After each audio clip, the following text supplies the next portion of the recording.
અહેમદાબાદ મિત્ર ન્યૂઝમાં આપનું સ્વાગત છે। કચ્છના લખપત અને અબડાસા તાલુકામાં 6 દિવસમાં 15 લોકોના શંકાસ્પદ મોત થતાં આરોગ્ય વિભાગમાં દોડધામ મચી જવા પામી છે। તાવ, શરદી, ઉધરસ અને થોડા જ કલાકોમાં ન્યુમોનિયા, શ્વાસ લેવાની તકલીફ અને મલ્ટી ઓર્ગન ફેલિયર બાદ દર્દીનું મોત નીપજે છે। જો કે મામલાની ગંભીરતા જોતા આરોગ્ય વિભાગે અસરગ્રસ્ત ગામોમાં ટીમો ઉતારી છે। ડોર ટુ ડોર ફરી લોકોને નિદાન અને સારવારમાં સહકાર આપવા તેમજ સ્વાસ્થ્ય જાળવણી અંગે માર્ગદર્શન આપવાનું શરૂ કર્યું છે।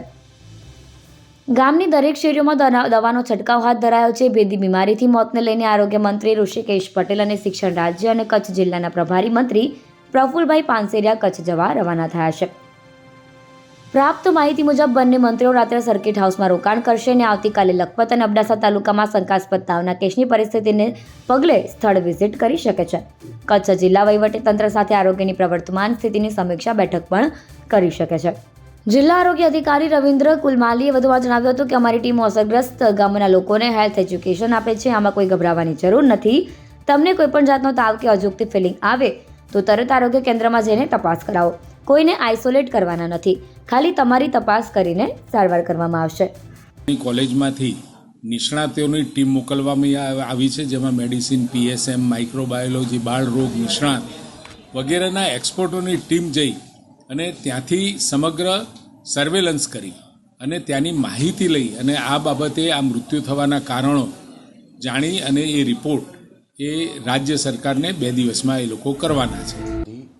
ટીમો અહીંયા કામગીરી કરી રહી છે। સિનિયર ઓફિશિયલ્સને અહીંયા પોસ્ટ કરવામાં આવ્યા છે। ડાયરેક્ટર DRDA, પ્રાંત એ બધાને લખપત સ્ટેન્ડ બાય રાખવામાં આવ્યા છે। સાથે સાથે બીજા તાલુકામાંથી RBSKની સ્ક્રીનિંગ ટીમ મંગાવીને જે ઇમ્પેક્ટ એરિયાઝ છે, એટલે જ્યાં કંઈ કેસ બન્યા છે અથવા જ્યાંને OPD ફીવર અને રેસ્પિરેટરીની વધી છે, એ ગામોમાં એક કાર્પેટ સ્ક્રીનિંગનું આયોજન કરવામાં આવ્યું છે, જેમાં બહારથી ટીમ બોલાવીને બધા હાઉસ ટુ હાઉસ ચેકિંગ કરવામાં આવશે। ત્યાં એન્ટીવાયરલ કે એન્ટી બેક્ટેરિયલ ડ્રગ્સ આપવામાં આવશે અને સાથે સાથે જે ગંભીર કેસીસ હશે એને CHC અથવા જરૂરત જણાય તો ગેમ્સ ભુજમાં મોકલવામાં આવશે। ટૂંકમાં કોઈ પણ રેસ્પિરેટરી ડિસઓર્ડરનો કેસ હોય તો એને તાત્કાલિક સારવાર મળે એનું બધું આયોજન અહીંયા ગોઠવવામાં આવ્યા છે। જે ડેથ થઈ છે એના એનાલિસિસ પણ કરવામાં આવી રહ્યા છે। એમાં સપોઝ 2 હાર્ટ એટેકથી થઈ છે, 1 બ્રેન સ્ટ્રોકથી થઈ છે અને 1 બ્લડ કેન્સરથી પણ થઈ છે। ઘણી બીજી જે ડેથ્સ છે એ નિમોનિયાથી થઈ છે। તો નિમોનિયાનું કારણ જાણવા માટે સ્ટેટની RRT ટીમ, PDU રાજકોટની RRT ટીમ મુલાકાત લઈને ગઈ છે। સાથે સાથે એના ટેસ્ટિંગ રિપોર્ટ્સ પણ આવી રહ્યા છે।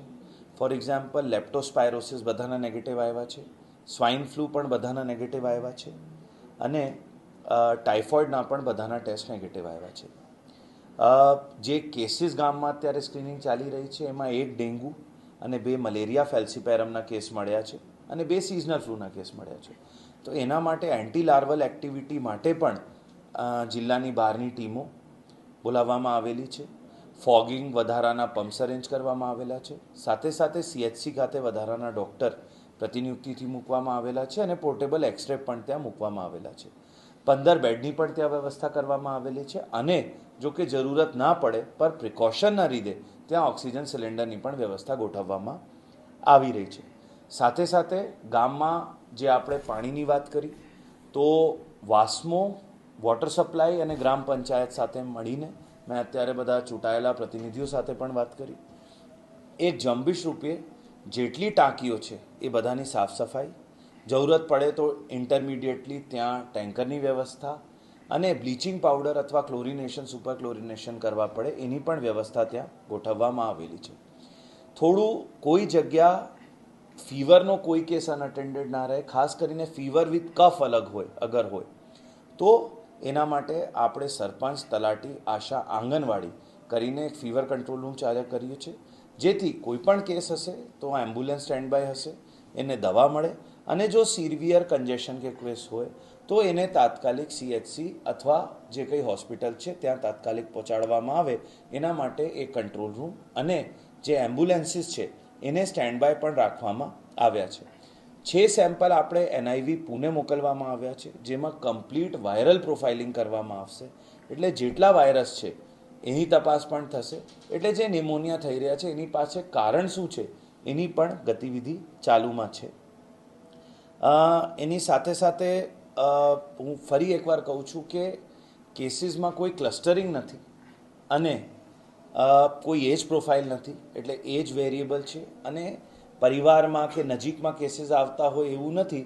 એનાથી કદાચ આપણને પ્રાથમિક દૃષ્ટિએ એવું લાગે છે કે કમ્યુનિકેબલ કે સ્પ્રેડ થઈ શકે એવી ડિઝીઝ નથી, પર પ્રિકોશનના ભાગરૂપે, સાવચેતીના ભાગરૂપે અને તકેદારીના ભાગરૂપે બધી વ્યવસ્થા અત્યારે લખપત ખાતે ગોઠવવામાં આવેલી છે. ટીમ્સ અહીંયા છે, અધિકારીઓ અહીંયા છે અને નેક્સ્ટ 48 અવર્સમાં જ્યાંથી કેસીસ આવ્યા છે અથવા જ્યાં પાણી ભરાણા છે એ બધામાં એક કાર્પેટ સ્ક્રીનિંગ કરવામાં આવશે. સાથે સાથે ઇવન મચ્છર ઉત્પન્ન ના થાય એટલે તાલુકા પંચાયત, આરએનબી પંચાયતને સાથે લગાવીને જે ખાડા છે, જે આ પાણી હવે વરસાદ પછી ઓસર્યા પછી ભર્યો એને પણ પૂરવાની સૂચના આપવામાં આવેલી. અહેમદાબાદ મિત્ર ન્યૂઝની યુટ્યુબ ચેનલને સબસ્ક્રાઇબ કરો અને બેલ આઇકોન જરૂરથી દબાવો, જેથી દરેક મહત્ત્વના વિડીયોની નોટિફિકેશન તમને મળતી રહે.